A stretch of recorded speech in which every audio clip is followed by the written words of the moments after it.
दोस्तों, पूज्य गुरुजी ने हाल ही में अपनी कथा में एक अनोखा बेहद प्रभावी उपाय शेयर किया है।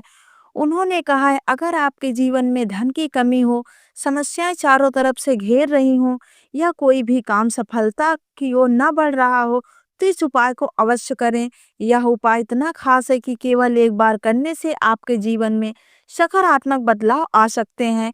आपकी समस्याएं दूर होंगी और धन के नए रास्ते खुल सकते हैं। लेकिन इस उपाय को जानने से पहले अगर आप हमारे चैनल पर नए हैं, तो कृपया हमारे चैनल को सब्सक्राइब करें। कमेंट बॉक्स में जय माता लक्ष्मी अवश्य लिखें। ऐसा करने से माँ लक्ष्मी की कृपा आप पर बनी रहेगी और जीवन में धन समृद्धि कभी भी समाप्त नहीं होगी। दोस्तों, रसोई घर का हमारे जीवन में खास महत्व है। यह न केवल हमारा पेट भरता है, बल्कि घर की समृद्धि और सुख शांति का भी केंद्र माना जाता है। अक्सर रसोई में थोड़ी बहुत रोटियां या सब्जी बच जाती हैं, जिन्हें हम अगले दिन खाते हैं या कई बार फेंक भी देते हैं। लेकिन क्या आप जानते हैं कि रसोई में बची इन चीजों का सीधा असर हमारे जीवन की खुशहाली और धन धान्य पर पड़ता है। शास्त्रों में यह स्पष्ट कहा गया है कि रसोई घर में की गई कुछ गलतियां मां अन्नपूर्णा को नाराज कर सकती हैं। यदि ऐसा होता है तो घर में आर्थिक तंगी, कलेश, दुर्भाग्य का सामना करना पड़ सकता है। इसीलिए इन गलतियों को अनदेखा न करें। जिस घर में मां अन्नपूर्णा प्रसन्न होती हैं, वहाँ धन धान्य की कभी कमी नहीं होती। देवी देवताओं की कृपा बनी रहती है और हर कार्य में सफलता मिलती है। लेकिन यदि रसोई में अनजाने में भी गलतियां होती हैं, मां अन्नपूर्णा का वास उस घर से हट जाता है। दोस्तों, कोई व्यक्ति यदि जीवन में सफलता प्राप्त करना चाहता है, तो उसके लिए सबसे जरूरी है अपना स्वास्थ्य। जब शरीर स्वस्थ होगा तो व्यक्ति अपने लक्ष्य को आसानी से प्राप्त कर सकता है। शास्त्रों के अनुसार यदि आपका रसोई घर साफ सुथरा और व्यवस्थित है, तो उसमें गलतियां नहीं होती, तो मां अन्नपूर्णा आपसे प्रसन्न रहती हैं और आपको धन धान्य से माला माल कर देती हैं। तो चलिए जानते हैं कौन सी हैं वो गलतियां जिनसे बचना चाहिए। लेकिन उससे पहले दोस्तों, आपसे अनुरोध है कि इस वीडियो को लाइक करें, अपने दोस्तों के साथ शेयर करें और यदि आपने अभी तक चैनल को सब्सक्राइब नहीं किया तो चैनल को सब्सक्राइब करके बेल आइकन जरूर प्रेस कर लें। कई बार महिलाएं खाना बनाने से पहले स्नान नहीं करती या हाथ पांव नहीं धोती। खाना बनाते समय इधर उधर जैसे नाक या मुंह पर हाथ लगाना और फिर बिना हाथ धोए खाना बनाना भी एक बहुत बड़ी गलती है। ऐसा करने से खाना दूषित हो जाता है और ऐसे खाने से परिवार में बीमारियां बढ़ जाती हैं। माता अन्नपूर्णा नाराज हो जाती है और ऐसे घर में दरिद्रता का वास हो जाता है। इसीलिए सदैव स्वच्छ हाथों से खाना बनाएं। यह माता अन्नपूर्णा को अत्यंत प्रसन्न करता है। नंबर 2, शास्त्रों में बताया गया है कि जिस स्थान पर भोजन बनता है, वह जगह हमेशा स्वच्छ होनी चाहिए। यदि रसोई गंदी हो तो राहु केतु का बुरा प्रभाव पड़ता है और लक्ष्मी जी भी रुष्ट हो जाती हैं। ऐसे घरों में कमाने वाले व्यक्ति की आर्थिक स्थिति धीरे धीरे खराब होने लगती है। इसीलिए रसोई को साफ सुथरा रखें और गंगा जल से छिड़काव अवश्य करें। ऐसा करने से माता अन्नपूर्णा आकर्षित होती हैं और घर में हर सदस्य को कामयाबी मिलती है। नंबर 3, रसोई घर में धारदार चीजें अनावश्यक रूप से नहीं रखनी चाहिए। इससे परिवार में तनाव और झगड़े बढ़ जाते हैं। रसोई में एक या दो से ज्यादा चाकू या छुरी नहीं होनी चाहिए। ऐसा चाकू या धारदार चीजों का काम में नहीं आती, उन्हें रसोई से हटा देना चाहिए। यह नकारात्मक ऊर्जा को आकर्षित करती है और घर पर बुरा प्रभाव डालती है। नंबर 4, रसोई के सामने जूते, चप्पल या झाड़ू पोछा कभी नहीं रखना चाहिए। ऐसा करने से माता अन्नपूर्णा नाराज होती हैं और घर को गरीबी का सामना करना पड़ता है। इसे शास्त्रों में पाप भी माना गया है। इसीलिए आपको कभी भी रसोई घर के सामने जूते, चप्पल या झाड़ू पोछा नहीं रखना चाहिए, क्योंकि यह अशुभ माना जाता है और माता अन्नपूर्णा नाराज हो सकती हैं। नंबर 5, रसोई में खाना बनाते समय महिलाओं को भोजन जूठा नहीं करना चाहिए। ऐसा करने से मां अन्नपूर्णा का अपमान होता है, जिससे घर में दरिद्रता आ सकती है और माता लक्ष्मी भी घर से रूठकर चली जाती हैं।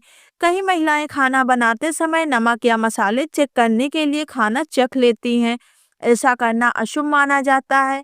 अगर खाना चखने की जरूरत हो तो भोजन को किसी देवी कन्या या किसी पवित्र स्थान पर अर्पित करें, उसके बाद ही खाएं। नंबर 6, अगर बार-बार खाने में बाल निकलते हैं तो इसे हल्के में न लें। यह राहु केतु के बुरे प्रभाव का संकेत हो सकता है। खाना बनाते समय बाल खुले रखना अशुभ माना जाता है। यह मां अन्नपूर्णा का अपमान है, जिससे परिवार के कई समस्याओं और बीमारियों का सामना करना पड़ सकता है। इसीलिए खाना बनाते समय हमेशा बाल बांध कर रखें। वास्तुशास्त्र के अनुसार रसोई घर में कुछ चीजें नहीं रखनी चाहिए, क्योंकि यह नकारात्मक ऊर्जा को बढ़ाती है। नंबर 1, रसोई में शीशा रखना अशुभ होता है। किचन में चूल्हा अग्निदेव का प्रतीक है और शीशे में चूल्हे की अग्नि का प्रतिबिंब दिखना वास्तु दोष माना जाता है। इससे घर में कलह कलेश और आर्थिक समस्याएं बढ़ सकती हैं। नंबर 2, कई महिलाएं गूथा हुआ आटा फ्रिज में रखती हैं और अगले दिन उसी का इस्तेमाल करती हैं। वास्तुशास्त्र के अनुसार ऐसा करना सही नहीं है। गूथा हुआ आटा रखने से शनि और राहु का नकारात्मक प्रभाव पड़ता है, जिससे जीवन में अनेक समस्याएं हो सकती हैं। नंबर 3, टूटे हुए बर्तन रसोई में नहीं रखने चाहिए। कई बार बर्तन अधिक प्रयोग के कारण टूट जाते हैं, लेकिन उन्हें घर में रखना अशुभ माना जाता है। यह घर के नकारात्मकता फैलाता है और परिवार की प्रगति में बाधा बन सकता है। परंतु कई बार टूटे हुए बर्तनों का उपयोग करना लोगों की आदत बन जाती है। वास्तुशास्त्र के अनुसार यह बिल्कुल भी शुभ नहीं माना जाता। रसोई में कभी भी टूटे फूटे बर्तनों का उपयोग नहीं करना चाहिए। इससे परिवार में मतभेद और कलह बढ़ने की संभावना होती है। चलिए अब जानते हैं बासी रोटी खाना आपके लिए कैसा हो सकता है। दोस्तों, जब खाना बासी हो जाता है तो अक्सर लोग उसे फेंक देते हैं, पर क्या आपने कभी सोचा है कि बासी खाना भी आपके लिए फायदेमंद हो सकता है? बासी रोटी आपके स्वास्थ्य और भाग्य दोनों पर सकारात्मक असर डाल सकती है। स्वास्थ्य की दृष्टि से देखें तो बासी रोटी पाचन तंत्र के लिए बहुत फायदेमंद होती है। इससे फाइबर की भरपूर मात्रा होती है, जो पाचन में सहायता करती है। बासी रोटी खाने से पेट फूलने, गैस और कब्ज की समस्याएं दूर हो सकती हैं। इसे सही तरीके से खाया जाए तो यह किसी वरदान से कम नहीं है। शास्त्रों के अनुसार भोजन हमेशा ताजा ही खाना चाहिए, परंतु जब तक भोजन खाने योग्य हो और खराब न हुआ हो, तब तक उसे फेंकना नहीं चाहिए। भोजन फेंकना मां अन्नपूर्णा का अपमान माना जाता है। जो व्यक्ति बासी भोजन का सम्मान करता है और उसे ग्रहण करता है, उस पर मां अन्नपूर्णा की विशेष कृपा होती है। हालांकि बासी रोटी खाने से पहले एक सुनिश्चित करना बहुत जरूरी है कि वह पूरी तरह सुरक्षित हो। यदि बासी रोटी में रेशे या फफूंद दिखाई दे तो उसे कभी न खाएं। ऐसा करना स्वास्थ्य के लिए हानिकारक हो सकता है। लंबे समय तक बासी रोटी रखना जहर के समान माना जाता है, इसीलिए इसे जल्दी उपयोग करें। दोस्तों, हम आपको पूज्य गुरुजी द्वारा बताए गए एक एक प्रभावशाली और चमत्कारिक उपाय के बारे में बताएंगे, जो आपकी किस्मत बदल सकता है। सनातन परंपरा में गाय गंगा और गायत्री का विशेष महत्व है। ऐसा माना जाता है कि गौ माता शरीर में 33 करोड़ देवी देवताओं का वास होता है। गौ माता की सेवा और पूजा करने से न केवल इस जन्म में बल्कि पिछले जन्मों के भी पाप दूर हो जाते हैं।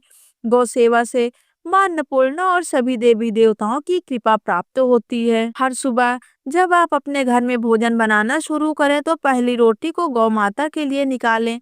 यह एक शुभ कार्य है जो आपके जीवन में सकारात्मक ऊर्जा और खुशहाली लाता है। यदि संभव हो तो इस रोटी को काली गाय को खिलाएं, और यदि काली गाय उपलब्ध न हो तो सफेद गाय या फिर किसी रंग की गाय को खिला सकते हैं। ध्यान रखें कि गौ माता के लिए दी जाने वाली रोटी ताजी होनी चाहिए। बासी रोटी कभी न दें, क्योंकि यह घर में नकारात्मकता का प्रवेश कराती है और आपके कामों में रुकावटें पैदा करती है। रोजाना ताजी रोटी बनाकर इसे गाय को तुरंत खिलाने की आदत डालें। गाय को भोजन देते समय सड़ी गली चीजें देने से बचें। यह गाय माता का अपमान माना जाता है और इससे आपके भाग्य पर नकारात्मक प्रभाव पड़ सकता है। स्वच्छ और ताजी चीजें ही गाय को अर्पित करें। यदि आप आटे की 11 लोइयां बनाकर उन पर हल्दी लगाते हैं और श्रद्धा के साथ गाय को खिलाते हैं, तो यह उपाय आपकी सभी परेशानियों को दूर करने में सहायक हो सकता है। लोई खिलाते समय गाय के सींग, पीठ और मस्तक पर हाथ फेरें और फिर उसके चरण स्पर्श करें। इससे न केवल आपकी समस्याएं दूर होंगी, बल्कि आपके जीवन में खुशियाँ और समृद्धि भी आएगी। गाय को रोटी खिलाते समय उसमें हल्दी, गुड़, मिश्री, घी अवश्य रखें। सूखी रोटी कभी ना दें। यह छोटा-सा प्रयास आपके जीवन के कष्टों को समाप्त कर सकता है और आपके घर में सुख शांति का वातावरण बनाए रख सकता है। गाय की पूजा करते समय उसकी 7 बार परिक्रमा करें और उसे सच्चे मन से आशीर्वाद के रूप में स्वीकार करें। यह उपाय आपके रुके हुए कार्यों को पूरा करेगा, आपके जीवन को खुशहाल बनाएगा। आशा है कि आज की जानकारी आपके लिए लाभदायक साबित होगी। अगर यह वीडियो आपको पसंद आई हो तो इसे लाइक करें और कमेंट बॉक्स में जय सीताराम, जय माँ लक्ष्मी अवश्य लिखें। वीडियो को देखने के लिए आप सभी का धन्यवाद। अपने दोस्तों और मित्रों, परिवारजनों सभी के साथ इस वीडियो को शेयर करें और इसका लाभ उठाएं। धन्यवाद।